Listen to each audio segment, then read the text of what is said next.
Hi, everyone. Welcome back to The Rising. I have Courtney with me again, and we are going to keep talking about The Rise, which is going to explore my 4 principles, RISE, and we're going to dive into this a lot deeper today. I'm so excited. Me too. I feel like I know you so much better after the last episode and your story and, where this came from, but I still have question marks around what is the rise and why do I need it and how do I do it and all of that. So I'm so excited for today. Well, the rise, I could say, started during COVID. I was forced to go inward. Weren't we all? Yes. Weren't we all? Yes, it was quite an interesting time for all of us. But in that time, when you're forced to physically stay in your house, I also went physically inward to really work on some issues that I really needed to work on. And I started reading a lot, doing a lot of research, and I wanted to start a community where I could really connect people to each other and help people on their journey. So in all my research, and I've done a ton, from neuroscience to psychology to sociology, philosophy, spirituality, you name it. I have done it all. And I originally had, I think, like 16 principles on how to live a better life. But I believe I've narrowed it to 4 in the sense of if you follow these 4 principles, it'll help you to stay connected to yourself. And you will start making decisions from this place. So I came up with this concept, the RISE, and the R stands for reflection. The I is for intention. The S is for simplicity. And the E is for enjoyment. I love that. I want to also remind people, you didn't just come up with these overnight. You have your master's. No. This is backed by science, backed by spirituality. You have truly put this to the test, not just in your own life, but with your clients. And there is true science backed behind these practices. And I'm so excited to learn how to do them because I can't stand another person on Instagram telling me that if I just wake up at 2 a.m., and meditate for 20 minutes, that my life is going to be perfect. It's just not the case. And so I'm excited to hear these practices because I relate to you so much in your story. So I really am excited to jump into the overall practice of this. But can you go in a little bit, just start us off with where are these foundations based out of? A lot of these foundations are based on people really trying to find more meaning in life. And I actually sat with a lot of people that have overcome addiction, overcome the loss of a child dying, overcome other deeply painful experiences. And I believe that those were the greatest teachers for me in putting these principles together. I am not a fan of toxic positivity. I don't subscribe to it. Sure, it would be great to just tell someone, here, just do this and it'll be all better. But I really feel in my research, just through a lot of reading, working with clients, and even just sitting with people and hearing their stories, that there is a deeper way to connect to yourself, but you have to be willing to do the work. And I know not often people are ready for that, and my steps, these aren't even steps. It's not linear. These are principles that are fluid. You could be in reflection one day, another day you could be in intention. It's not like a step-by-step process where you climb up the mountain, I love that. You made it, and you're good. Because that's not the journey we're on. It's a constant practice. So you're sometimes almost hitting the peak of the mountain, and then you come back down. Because that's how this world works. No one's ever made it per se. You have more tools in your pocket to go through life. And that's all I'm giving you.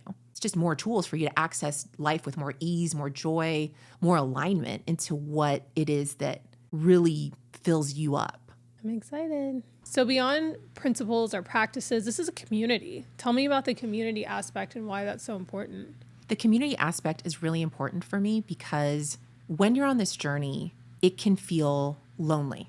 And oftentimes, we don't have people around us that are on the same path. They're pretty happy operating the way that they're operating. And that's okay. There are people that are not going through things. So how they're living their life works very well for them.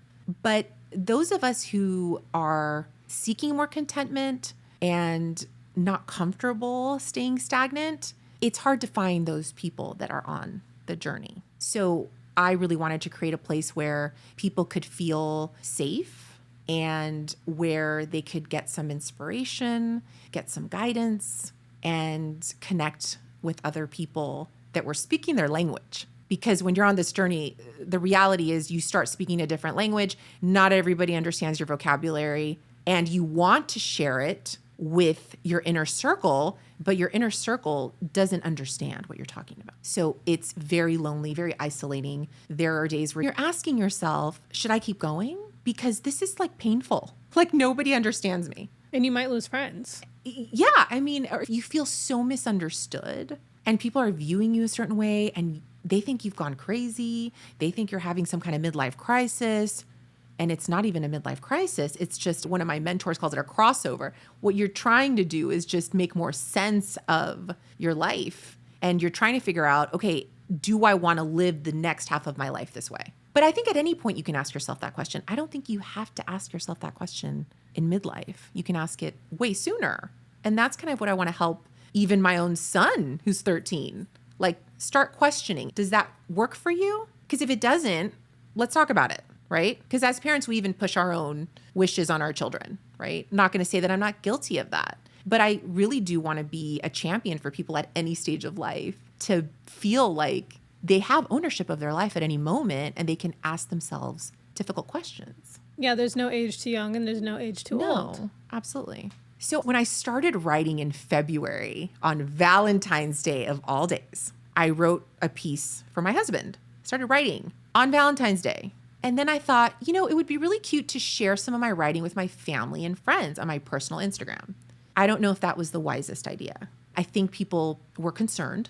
They thought I was having a nervous breakdown. Why? What did you write? I was just writing stories that I guess were buried inside of me. Just fun stories, cute stories, opinion stories on how I felt about certain things now at this point in my life. And I think it shocked a lot of people. I think they were like, why is she talking about that? And I kept writing and going and going. And I knew this was not sitting well, but I kept going because I'm like, well, I'm practicing. And I had a friend go, you need to get off of there. Like, you need to get off. And now if you want to start a community and you want to build a business on coaching people, like, you need to get off of your personal and start here. And it was like, I flipped the switch. And one day I just started the rising. I said, I'm not going to wait till the perfect time. I was waiting for the perfect time for my logo to be how I wanted it to be, for my website to be up. And I realized that's just not how life works. You have to just, once you have your mindset on something, you just have to basically start it through imperfect action. You go. And so I started the Instagram that day. I didn't have anything in place. And I started shifting my writing over to that platform. And it changed everything for me because I started now connecting with people who were my people and they were understanding my language. They understood what I was trying to communicate. And it was wonderful. And of course, my family and friends, a lot of them are super supportive. They follow me on there. They get what I'm talking about. But I think what my friend was trying to say is, like, if you really want to do this, like, on a much larger scale, you're going to have to, like, stop hiding. Stop being afraid and just put yourself out there publicly. And that was hard for me because I told you as a child, I was trying to hide. I was tall. I'm 5'11". So I didn't want to put myself out there. It was scary. But once I did, and I'm so lucky, I've been able to connect with so many wonderful people and so many people have been supportive. It's been just so meaningful to me. What would you say to the person who needs that nudge? Who needs that encouragement of, you do not have to keep living like this? What would you say to them? Don't you want to feel good? Like, I think about that. My wish for people is to feel free and happy. That's all I want, even for my worst enemy. Like, I want that person to feel ultimate freedom and happiness. You should not feel like you have to just go through the motions of life. There's a different way to live.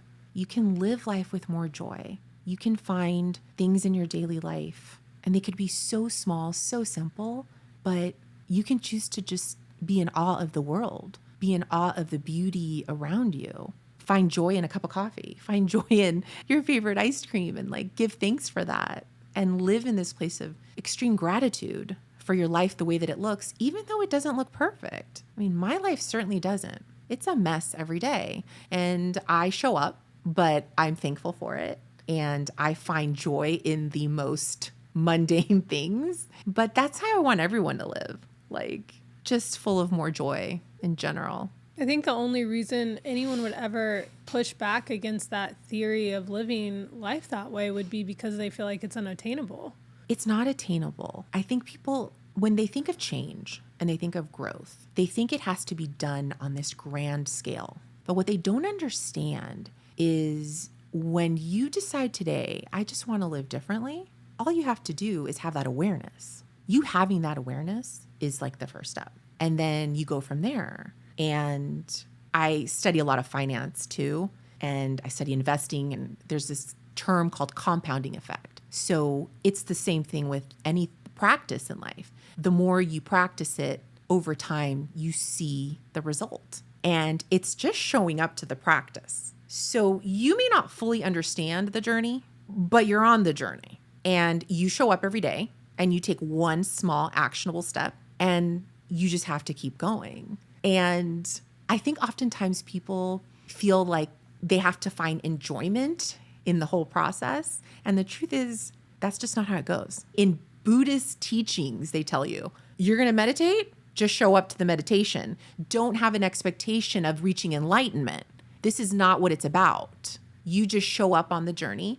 You show up to your practice every day. Have no expectation. It's not that you're looking for joy. It's not that it's going to be bad. It's just you're showing up for the practice. Same for the workout. You don't want to work out. I don't want to work out. Who wants to there are some people that love it. I get it. But I have to remind myself, well, I'm just showing up for the practice. And with enough time and enough repetition, enough of you showing up every day, you do become a better version of yourself than you were yesterday.